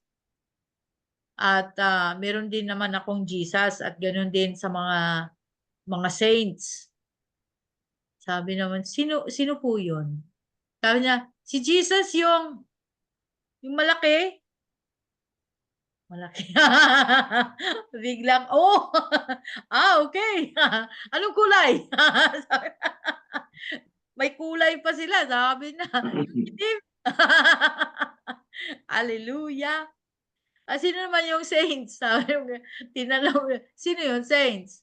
Si San Pedro, di ba may kasamang manok yun? Ay. No. Ayusin po natin ang ating pagkaunawa, ha? Huwag tayong ganyan. Nako, pinaghalo mo na lahat. Naging halo-halo na yung iyong kaalaman. Hindi naman masarap yun. Hallelujah. Praise God. May tanong po ba kayo? Walang tanong?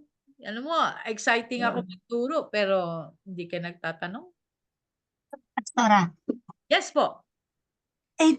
ano po, di ba po si Pastor Vince Apostle? Si Pastor Vince. Jaylee naman eh. Ay, hindi pala, mali. Bishop siya, pero hindi siya. Ayun, Bishop. Ayun, Bishop pala po, Bishop. Sorry po. Bishop pala. Nako, pagalitan tayo ni Pastor. Ayan. Inordain siya na gano'n, no? Pero tinatago lang po namin, hindi namin pinapakita yan. Kasi may iba kasing connotation, no? Alam mo ba yung mga taong ang daming nagtatawag sa kanila ng kung ano-anong name, apostle, bishop. Alam niyo ba po para saan 'yon? Bakit nila hindi naman bagamat hindi naman lahat, pero ginagawa nila 'yon. Ano para saan 'yon? Pangpataas ng LG. Ano yung LG? Love gift. Ako si Apostle so and so. Wow. Nasaan yung church? Marami ka ng church. Kasi pag apostle ka, ay nanganak ka ng maraming churches. Ibig sabihin nun. Pero maraming mga nagbibigay ng mga titulo. Paano ka naging apostle? Eh wala ka pang na church plant. Wala kang nga church. Pangpataas po ng LG yun. Bishop. Lalo na pag bishop ka rin, ganun din. Marami ka na dapat na mentor na nag-church plant. Lumago ang mga churches na iyong minentor o ikaw mismo nag-plant. From the beginning. Ganun din yun. Sino mo si Paul? Sino mo si Peter? At lahat ng mga apostles. Umiikot sila yung entire Asia. No? Asia Minor, Asia Major kasi nagpa-plant sila ng churches. Kaya nga expose sila sa danger. Eh kung naging apostle ka lang dahil sa whatever, pero walang churches, mahirap yung paniwalaan. Di po ba? Kaya, bagamat may marami nang na-plant na churches si pastor, marami na rin na mentor, marami na nagawa. We do not claim it. Kasi may mga taong sumira doon sa mga names ng in general. Ha? Alam mo, nung 2017, I was beginning to, I came here to start the ministry in 2017, August 2. The following year, nag-invite si pastor ng isang babae na sabi nga niya na kilala niya, friend niya yon, na meron ding siyang pagsama ng banal na espiritu. Nakita niya ako, sabi niya sa akin, so you're operating in the power of the Holy Spirit. Hindi lang ako umimik. Sabi ko, umiti lang ako sa kanya. Hinatid ko siya sa pintuan kasi tapos na yung ministry niya. Hindi ko alam paano niya nalaman. Wala naman akong ginawa. Sabi, you're operating. Sabi niya sa akin. So, nung kami na lang, sabi niya sa akin, magpakaingatan mo. Kasi marami nang sumira sa pangalan niya. Winar niya ako. Sabi ko, okay. Yes. Ganun lang ako. Kasi marami po talagang sumira sa pangalan ng banal na espiritu. No, siniraan. Kaya wala nang, kukunti lang naniniwala sa manifestation of the Holy Spirit. Bakit? Marami kasing sumira. Inabuso. Inabuso yung pagkagamit nila. Pero alam mo, kaya nga I come to this point na ituro natin kung sino si Holy Spirit. Para maunawaan ng mga tao, He is not a genie and He is not a magic. Kailangan mong lakaran ng kanyang mga salita. So, tingnan mo, ngayon, natututo na kayo. At least, no? Nabubuksan na inyong kaisipan. Kasi I'm aiming na pagkatapos ng teaching na ito, saan man tayo, ilang buwan man tayong aabot, eh kung bukas matapos na tayo, ay hallelujah. Pero hindi ko pwedeng bilisan. Dahil mga tanong ko nga, hirap na kayong sumagot. Pagka easy na lang sa inyo ang tanong ko, bibilisan ko. Ibig sabihin, kayang-kaya nyo nang unawain ang sinasabi ko. Kaya nakakatakot sa inyo, hindi kayo nagtatanong. At kung nagtatanong kayo ng iba, wala sa lesson. Hindi, okay lang, Jaylee. So, yun lang. Magtanong kayo ng nasa lesson para makita ko na naunawaan nila. Amen? O, may tanong? Wala pa rin. Are you sure you understand, people? Wala rin. Okay. Sige, uwian na. Gusto na umuwi nila.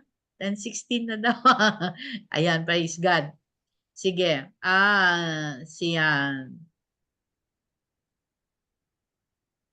Sino pa pag-pray? Sinong gusto mag-pray tonight? Huwag na lang ako tatawag. Yes po. Si Dandan daw, sabi ni Kuya. Vinolunteer eh. Amen. Glory to God po. Amen. Yes, Lord. Lord, maraming salamat po muli, Lord God, sa araw na to, Lord God, na Lord, na pinagkaisa mo po kami ulit, Lord God, na magkakapatid, Lord God, na Lord, na pag-aralan, Lord, kung how you big po. Maraming salamat po, Lord God, na Lord, for using this platform, Lord God, na Lord, na mag-connect kami, Lord God, magkaisa kami, Lord God, sa pag-aaral na to, Lord God. Thank you, Lord God, sa paggamit mo po, Lord God, sa aming mahal na pastora, Lord God, Pastora Tess, at Pastor Vince, Lord God, na Lord, napatuloy mo, Lord God, na binibigyan ng kalakasan, binibigyan mo, Lord God, ng knowledge, Lord God, na Lord, na may share, Lord God, kung ano, Lord God, yung gusto mong ibahagi sa amin, Lord God. Continue to provide them, Lord God, wisdom, Lord God, continue to protect them, Lord God, na Lord, na dumami pa po, Lord God, ang kanilang matulungan, na gaya namin, Lord God, na nagsisik, Lord God, ng inyong ng karunungan, Lord, na meron sila, Lord God.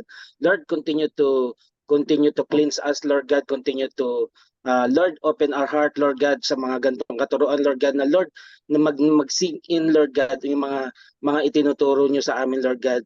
Let the Holy Spirit, Lord God, na mag-guide sa amin sa araw-araw, sa oras-oras, Lord God, na sa aming pananalita, Lord God, sa aming pagkilos at paggalaw, Lord God. Lord, continue to provide, Lord God, na yung wisdom tsaka protection, Lord God, sa amin, Lord God. Lord, protect them also, Lord God, sa mga kapatiran namin, Lord God, na naririto, Lord God. Continue to provide din, Lord God, wisdom, Lord God, na magkaroon kami, Lord God, ng yung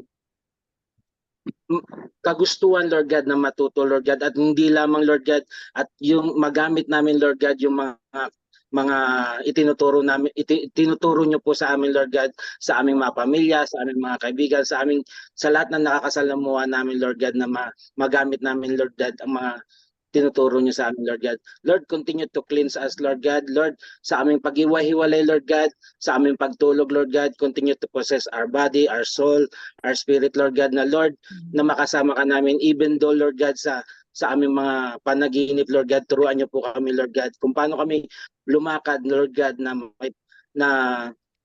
lumakad sa inyong mga salita, Lord God. Lord, maraming salamat po, Lord God.